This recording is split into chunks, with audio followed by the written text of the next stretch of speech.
All right, hockey fans in the desert Southwest, on Long Island, in Las Vegas again, in Arizona, all around the country. It's College Hockey Southwest Weekly. Scott Strande live here in Las Vegas this week, and Paul Hornstein joining me as usual from the homestead on Long Island, New York. Paul, how are you? We're good. Trying to enjoy these last few days here before it's back to work time. Back to the grindstone, right? Yeah, back to the grind. I can't lie. I enjoy the time off much more than I enjoy going to work. You want to tell everybody what you do as a full-time gig besides What? dealing with me? Well, that's more than a full-time gig. What, you mean the fact that I teach? Yeah, absolutely. But you don't just teach. Tell them what you teach. I'm a phys ed teacher, man. Exactly. See, now that would explain the whole thing, right? The hockey, the sports background, all that. Absolutely. How many years you been doing that on Long Island? None of it, to be honest with you. It's all been in the city. How long have you been living on Long Island and doing it in the city? That's been about 17 years, 27 years overall. So how good is that? Congratulations on that. All right. Well, this is about hockey. I spent the week in Vegas again, trying to prepare for an NHL season, which is sneaking up on us. Has really nothing to do with College Hockey Southwest Weekly, except for the fact that there's still college hockey, right? The ACHA is getting ready to crank up, and the rumor mill. I know you've got a whole bunch of stuff about the new bidding process for the Frozen Fours and places that might want to get in on it, Sunbelt cities, things out west, all kinds of that good stuff to talk about. But right here in Las Vegas, the talk is UNLV. And what's really been interesting, and people that watch Hockey Talk in the Desert Southwest this week will notice my visit with Zeke on, the general manager of UNLV. UNLV has changed their momentum streak towards getting an NCAA program. I think they realized a couple of things. I think they realized that the football program here at UNLV needs to be back up on a higher level, generating revenue, which is coming 1 year from tonight, actually. They'll be playing at Allegiant Stadium, the home of the Raiders, and they anticipate a lot of revenue and a lot of excitement going on in Vegas for football. They also have a new basketball coach, and they are very excited about their basketball program. What does that have to do with hockey? Well, here's what it has to do with hockey. If they're successful, the revenue is there in Vegas to maybe add another varsity sport like hockey and also add another women's sport, which they would have to do in Title IX. So the rumor has it right now it's going to be lacrosse when that happens, and that makes a lot of sense. It seems like it would go hand in hand with hockey.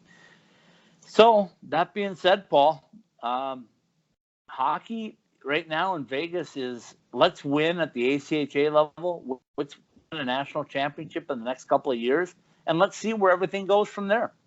Well, as you know, Z-Con was on that national championship ACHA team that ASU had that springboarded them into the NCAA level. And so Z is basically trying to get Lightning to strike again in relatively the same way. You know, they have certain built-in advantages. Right now, Las Vegas is a red-hot hockey city, and, you know, they get coverage that a lot of teams and a lot of schools don't get. Their club team gets local television coverage. It's local newspaper. You know, that's very, very unusual. And in order to keep that happening, they have to win. And if you win, then everything else takes care of itself because it will make administrations pay more attention. They would get more coverage. And you would think that on the heels of the Golden Knights and what they've done, and that's what makes this all possible, too. Let's not kid ourselves. The success that the Golden Knights have had off the ice and on the ice is what makes this possible. And, whether they decide to put a building on campus, if they ever did make the jump, they already have somewhere to play. So it's not like that would really be an issue at this point. The Golden Knights, and you would see it firsthand, I don't, I'm just taking secondhand word for it, treats the club team there very, very well. They do. Well, actually, they play out of their practice facility right now, and the Golden Knights have set them up nicely with about 1,000 to 1,500 available seats and standing room only stuff for them. But a couple of things that are interesting, Paul. This year, they're going to play 2 games over at the Orleans. Now, the Orleans Hotel is built for hockey right now. It has ice. It has the ability for ice. It's got about 7,000 to 8,000 seats. That's where North Dakota and Minnesota played last year in the Hockey Hall of Fame Classic, late October last year. So that's kind of neat that they're going to play a couple games over there and just kind of experiment with it, what kind of numbers they could bring with that and what that brings to them. It's not terribly far from campus. It's closer than City National because it's just right down Tropicana Avenue, if you're familiar with Vegas at all. I'm not. Well, we got to get you out here because the 37th floor of the Rio Hotel where we're at right now is pretty nice. I saw some of those pictures, so that as long as I'm not looking straight down, we're okay. Well, you know what you'd really like is, and I wish I could show it to you on video, but there's a zip line that runs from the tallest building here to the shorter building, and it runs right by your window. Yeah. Okay. Yeah. Okay, so let's get back to hockey. So anyway, UNLV is going to play a couple of games there. There's going to be another Fortress Classic coming to Vegas over the first week of January, bringing in Ohio State, bringing in, let me think here, Army, a couple of those. I can't remember. Yeah, we talked about a couple weeks ago. But anyway, so NCAA hockey is here. And then also the UNLV Rebels are going to play a tournament here after that. So they're going to have 2 games at the Orleans. They're going to have a tournament that's going to bring in some quality competition, including the national ACHA D1 champions in Minot State. So they're gearing up for something. What they're telling me right now, though, is we realize that we must win at the ACHA D1 level before we can consider jumping to NCAA. A la Greg Powers, exactly what he's been preaching to them and everybody that will listen for the last 5 years. And just in case people don't realize it, college hockey does have a history on the West Coast. Tell me about that. First of all, and this part I don't know if this is 100. I've had discussions with people who said, first of all, ice hockey was the University of Houston's first varsity sport. Really? Yeah, they were doing a research project, and that's what they said to me. In the late 20s, all the way basically up to the start of World War II, college hockey was very big on the West Coast. California had a varsity program. USC had a varsity program. UCLA, Loyola, Gonzaga had a varsity program, and a guy that some people might have heard of here actually had some big crowds drawn to some of these games. A guy by the name of John Mariucci, you might have heard of him. I've heard of him. At least where you're from. And I've been to an arena that's named after him. Does that count? I guess it counts, but he was on some Minnesota teams that went out to California and played and drew crowds of 3,000 plus to some of these games. So there is a history. What stopped it was World War II. And, unlike in other places, they never got started back up again. So, right. It's not like there's no history at all on the West Coast. ASU making the jump 5 years ago, hopefully we'll kickstart that again. But people just kind of forget that college hockey was really an unknown quantity till about 40 years ago in this country. Right. You're right. You know, it was very, very pocketed up in the upper Midwest and in New England. And then some craziness happened in upstate New York about 40 years ago. Yeah, in late February, 40 years ago, with a bunch of college kids. Yeah, a bunch of college players won a few games in upstate New York. You know, Turned the entire hockey world, and I mean world, yeah, upside down. right. So, I mean, and I gotta say it happened 40 years ago. Yeah, it is 40 years ago coming up this season when a bunch of college kids beat basically professionals and won a gold medal. And all of a sudden, the college hockey world and the hockey world got turned upside down because the NHL never looked at college players until that team won. Very few college players made it into the NHL before then. You had a few guys like Ken Dryden coming out of Colgate, I believe. No, not Colgate. Where the heck did he play? I can't remember off the top of my head. No, it was Mike Milbury, I believe, that was out of Colgate, right? I think you're probably right on that, but I would not. Dryden was Cornell, right? Might have been. I think, but those your history is better than mine.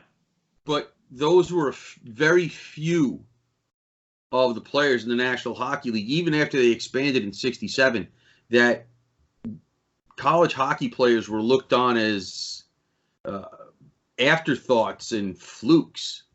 Yeah. Until February 1980, and that, so that sparked. All of a sudden, the professional ranks were like, "Whoa, maybe these college kids can play." Right. Okay. So you've got that, and then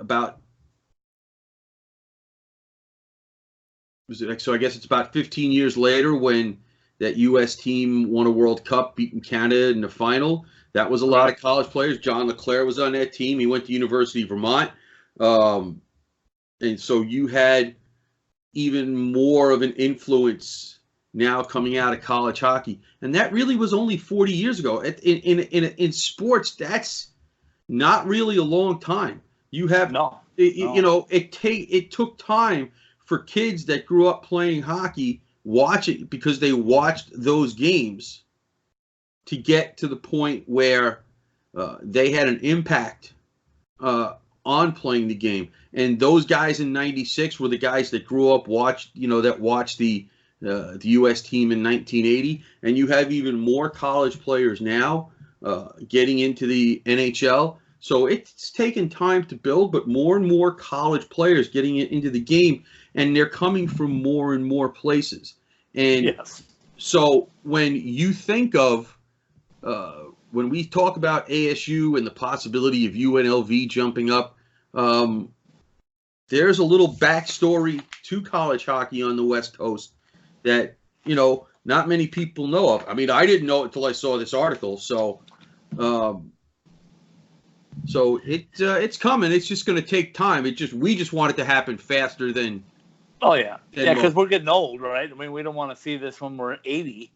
Yes, we do. We want to see more teams on the West Coast when we're 80. Where do I sign? 80? Another 25 years at least. Let's go. Give me the papers. Where do I sign? Okay. Anyway, you know what I meant. Yeah, but I'd like to see it before I'm 60, and that would be about 3 years down the road. So let's. I can live with that. That gives me 5 years. So yeah, let's see if we can get something done on that end of it. But here's the thing, and let's jump back into where we're supposed to be talking about, which is ASU hockey.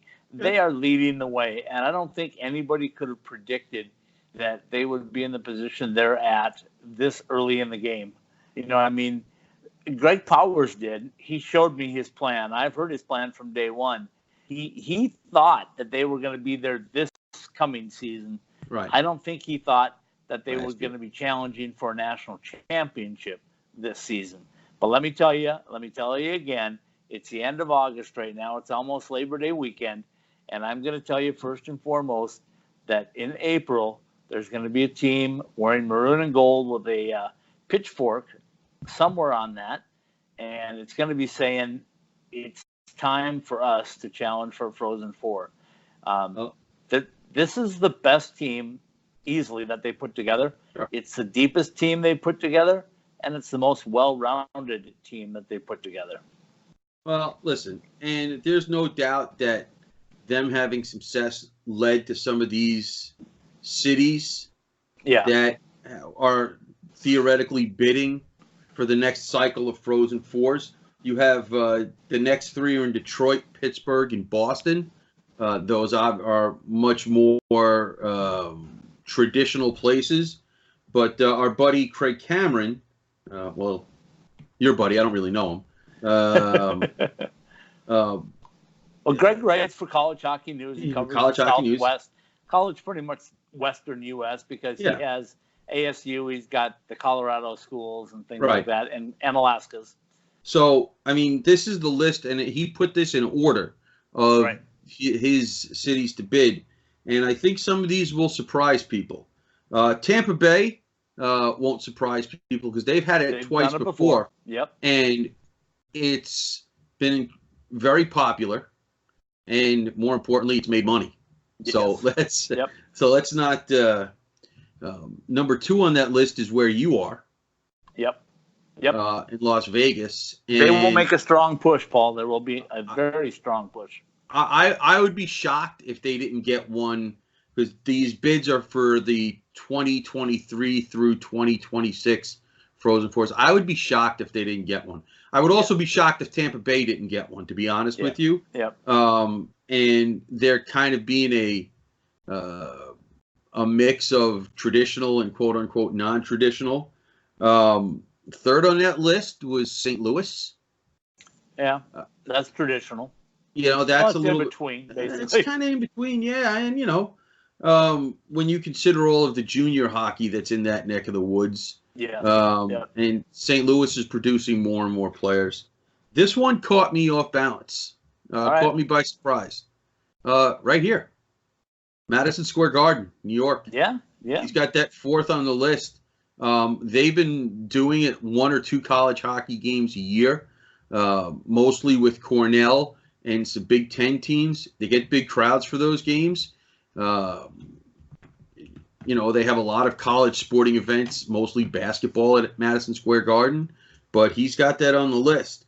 Coming up after that, he's got Milwaukee and Chicago, a little bit more traditional. You know, will there be a team in the state of Illinois by the time that circle goes around? That's good chance. That's been the rumor for 3 years. So that's about money, Paul. Don't ever kid yourself. That's about monny. Always about the money. The will is there.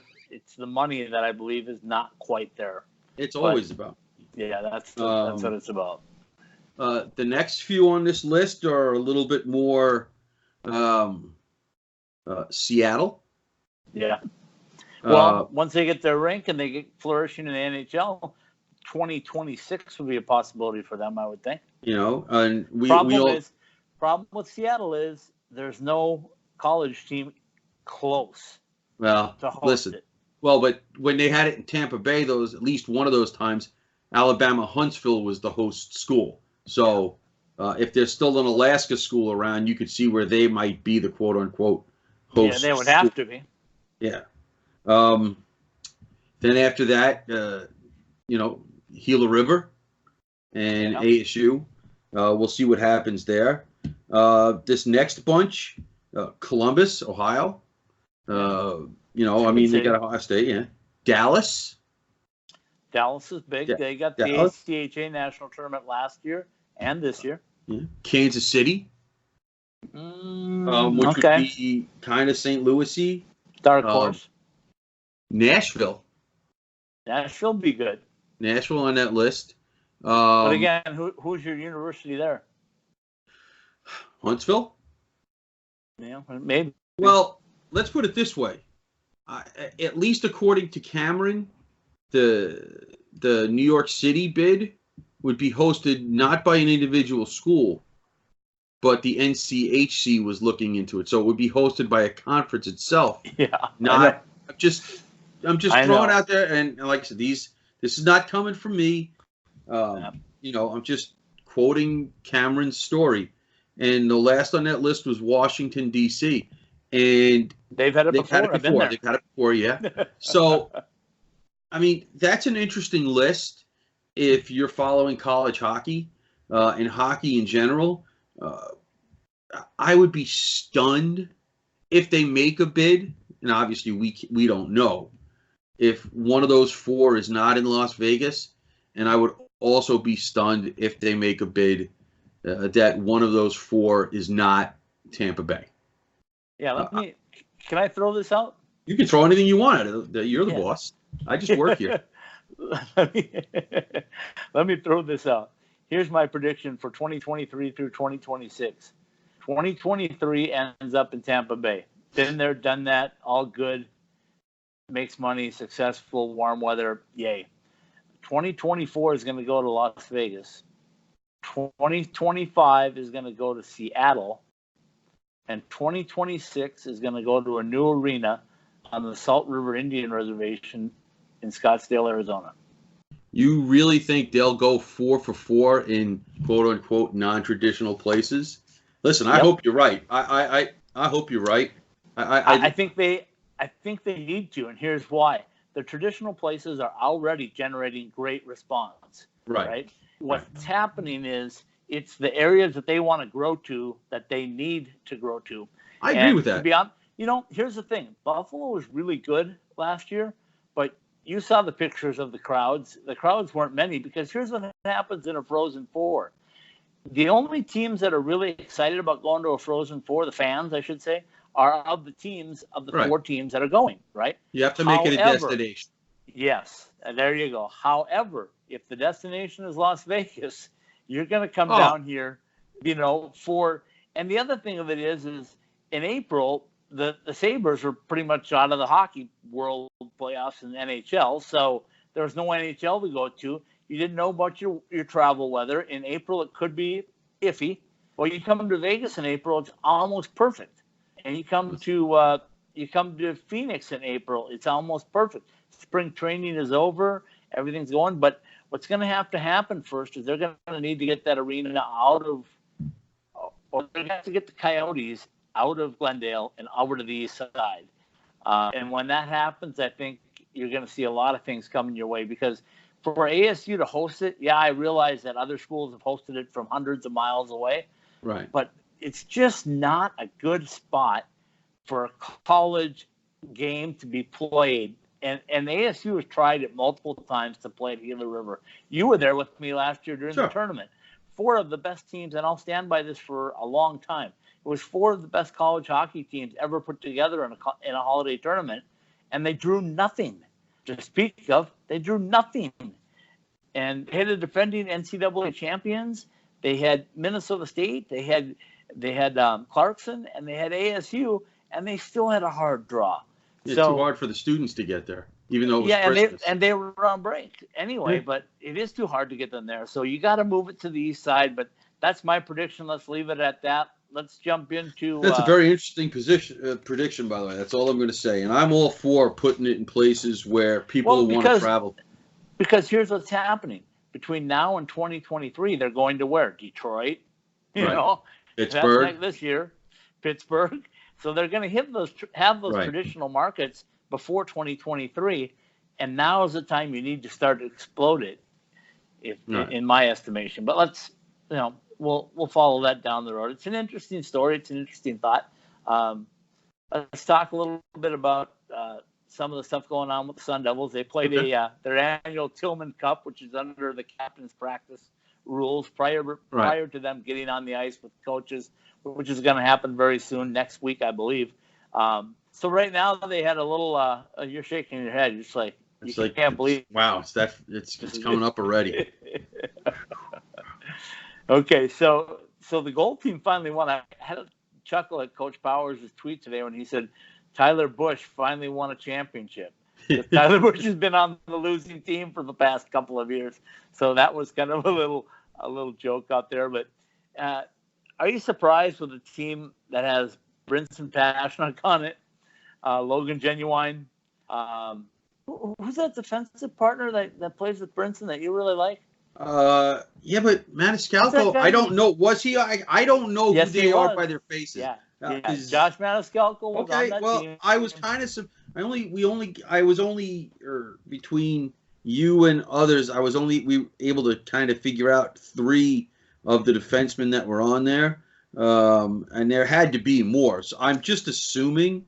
Well, Gavito Johnson, right. Connor Stewart, Brinson Pashnuk, and it would have had to been Josh Maniscalco. And Josh Maniscalco. Yeah, they were standing right next to each other in the back. And I believe the goaltender is our Boston U transfer. Boston right? U. I believe so. You know, I'm pretty sure. Anyway, so that's a fun thing for them to do, and the nice part about that is two things that caught my eye. They're not even going to separate Maniscalco and Brinson during the captain's practices. They want them together all the time, right? Yeah. And the freshmen that are coming in are making a mark. That also had a team of Jordan Sandu was on that team. So yeah, there's a whole bunch of talent just waiting to burst at the seams. I told you this before, and I'm going to say it again. This is what I think is going to make the biggest difference this year is the guys that are redshirting. We talked about Chris Grandal last week. We already know that Carson Briere is there redshirting. That practice competition is going to be the difference between them being potential national champions and potential Frozen Four participants and not. In the years past, they didn't have that skill level, that depth to compete in practice.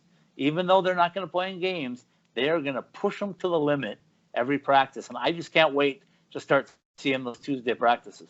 Well, the defensemen have to push themselves and push the rest of the guys to the limit too, because there are not guys redshirting as far as defensemen are concerned. And there's, depending on how the coach makes the lineup, you're talking about maybe 7 of them playing. Well, there's 9 of them. Yeah. You can't take a practice off because if you do, you might not see the ice again. Yeah. Yep. So, there's 3 goalies. Can you afford to have an off night? I don't know. Having not really seen, we've seen them, but we haven't seen them, so that will push people. You have a situation where guys are going to want to play, and they're just not going to be able to take practices off. The competition will be good for a lot of different reasons. 1, the depth, and 2, they're not going to sneak up on anybody this year. No, they're not going to sneak up on anybody. I told you last week when that video came out showing Austin Matthews in that gold Arizona State jersey, that put a huge target on their back, whether they wanted it or not, because everybody saw that video and everybody knows that. Oh yeah, they really think like you and I were talking about it off camera. There's some stuff going on, jabs going on from schools that have been very powerful, high in the rankings, shooting shots at the ASU program. So it started already. Well, yeah, and like I said, you're not Austin Matthews video or not. Once they made the tournament last year, they were not going to sneak up on anybody this year. People, when they play the Denvers and the Minnesota States and the Wisconsins, those teams are not going to look at ASU like a weekend off. They're just not. And the pressure is also reversed. ASU can't afford to lose to teams that they're going to be expected to beat. So, it works both ways. Look at what happened last year. North Dakota got swept in a weekend series at Canisius. That kept them out of the tournament. Yes, it did. Yes, And listen, it did. Don't think they don't know it either. Of course they know. I mean, but it's not like North Dakota went there and played poorly. They outshot Canisius like 3-1 in both of those games. Right. Yeah. But they didn't score. Yep. And if you can't score, you can't win. Hard to win. Hard to win. So you can't take nights off or go into a game overconfident if you're playing ASU or ASU playing whoever they're playing. They're going to need to bring it every single night. Now, are they going to have off nights? Of course, every team does. Okay, but and I use them as the example only because they're the next team that ASU plays. Yep. ASU's got to play 2 games to open the season against Mercyhurst. ASU can't afford to lose those 2 games. They can't afford to lose one of those games. You just can't. And that's a different pressure. And, towards the end of the season last year, when ASU was playing AIC and RIT, ASU was definitely favored to win those games. And some of those games, they got out by the skin of their teeth. So, well, let me jump in on that one just a little bit, and then we'll get ready to wrap things up. But when we talk about those games, I think what they were missing last year was depth and adaptability. And here's what I mean by that. Last year, they had an identity. It started with Joey DeCord, and they had an identity that nobody could score on our goaltender. Then their defensive core was pretty solid, and they had Johnny Walker and Demetrius Coleman-Zeese, but they had no depth beyond them. What they've added this year, in my estimation, is they've added depth. They've added secondary scoring. It's funny that I bring this up because when you hear hockey talk, you're going to go, hey, when you were talking to Ken Volke from Sinbin, you guys were talking the same thing about the NHL. Exactly. Yeah, well, the game is still the game. You can't – the game, just because the level of talent and level of skill is different from one level to the other, the game doesn't change. You can't have 1 or 2 guys do all the scoring on a consistent basis because teams will catch up to that because you're usually playing at your level. So just because it's college as opposed to the NHL doesn't matter. No, but here's my point. My point is that last year they had to play a certain style and they were good at it, but this year I think they can adapt to any style. You just mentioned 9 defensemen. They can put any one of those 9 defensemen out on the ice and feel comfortable that they can get the job done. If they need size and strength, they got Gavito, they got Gorley, they got, the big guys coming in, Judson, and, so they've got the guys to play that style. They also have finesse. They got Maniscalco, they got Brinson, they've got Connor Stewart, who I would call more of an offensive defenseman than a true defenseman. So they can mix and match based on the team that they're playing, and I bet you're going to see that. The other thing that you're going to see is they will win a lot of special teams battles. There's already talk in the hockey world right now that Wisconsin's going to have the best power play that college hockey has ever seen. Oh, they are good. Okay. First of all, they are going to be loaded. Let me tell you. I'll veer off of that a minute, but let me tell you my Frozen Four pick in August. Right, it's going to be ASU, it's going to be Wisconsin, it's going to be Minnesota, and it's going to be anybody else. That other one is open. But if you want to talk about teams that are powerful, Wisconsin, Minnesota, ASU, and then it's going to be somebody else. And I don't know who that 4th team is right now, but I can almost guarantee you that unless there's a major upset along the way, those 3 teams will get into the tournament. And that means where's Minnesota Duluth? Where's Minnesota State? Where's Boston College? Where's Boston U? Where's North Dakota? Where's Ohio State? Where's Notre Dame? Denver? Yeah, I mean, you name it. All of those schools are out there. But, man, Minnesota is as loaded as Wisconsin, if you ask me. And they are going to have some real Big Ten battles. Oh, I mean, Wisconsin's got, 4 number 1 picks? I mean, and not first just picks. First round picks, not number 1. Yeah, well, first round picks, not just, like 30th or Yeah. 27th. No. These guys are top 10, top Yeah. 15 picks. Yes. And there are some other guys on that team besides those draft picks that are considered high-end NHL prospects. If they get any goaltending at all, of course, Yeah. you could say that about just about every Big Ten team. Yeah, right. Because last year they didn't have any on any of the teams. So Well, and here's the thing: Minnesota and Wisconsin, one of them is going to have to win the Big Ten tournament, right? They both can't win, so one of them will get in. I'm going to say it's going to be Wisconsin, but Minnesota will get an at-large for sure because of their. I mean, that team is just they're loaded.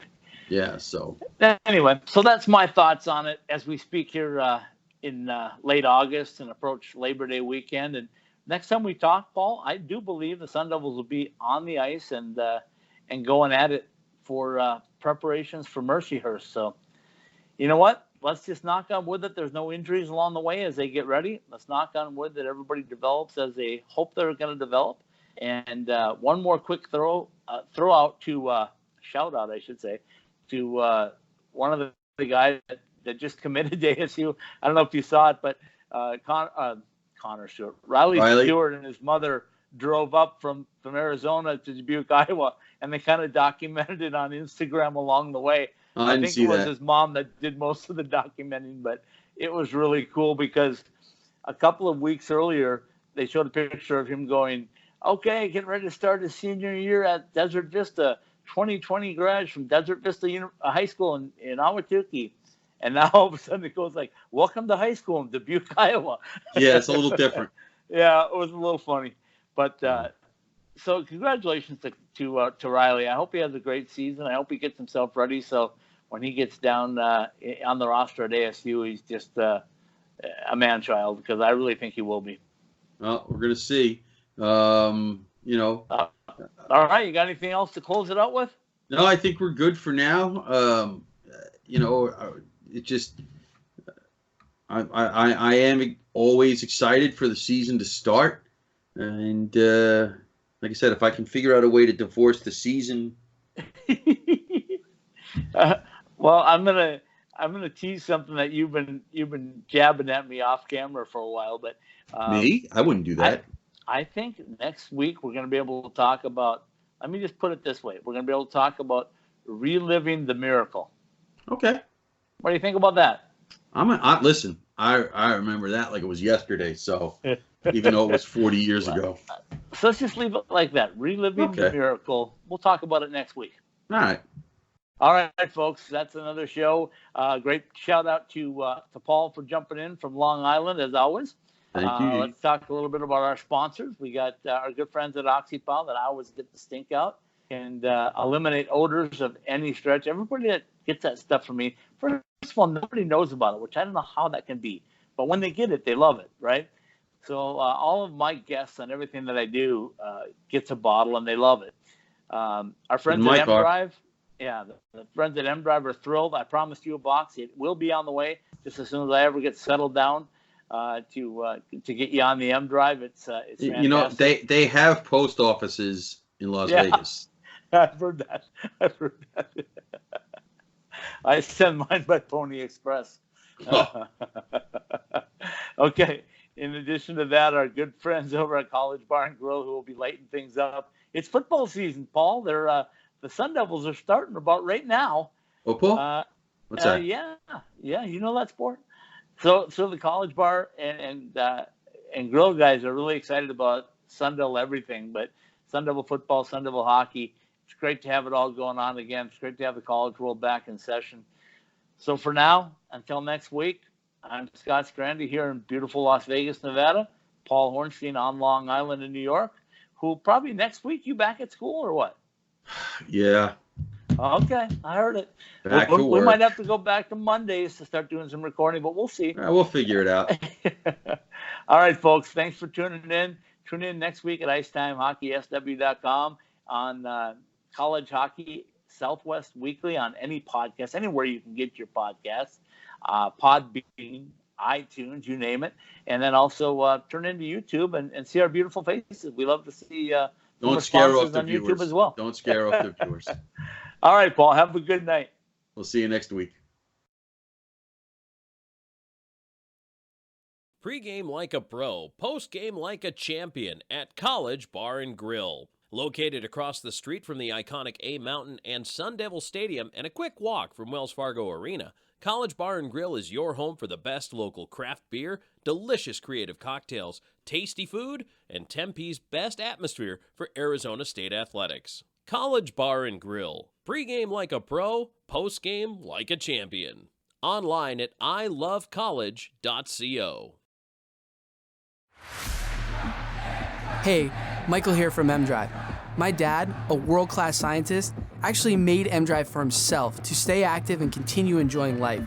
And yes, mDrive supports healthy testosterone, but it's so much more.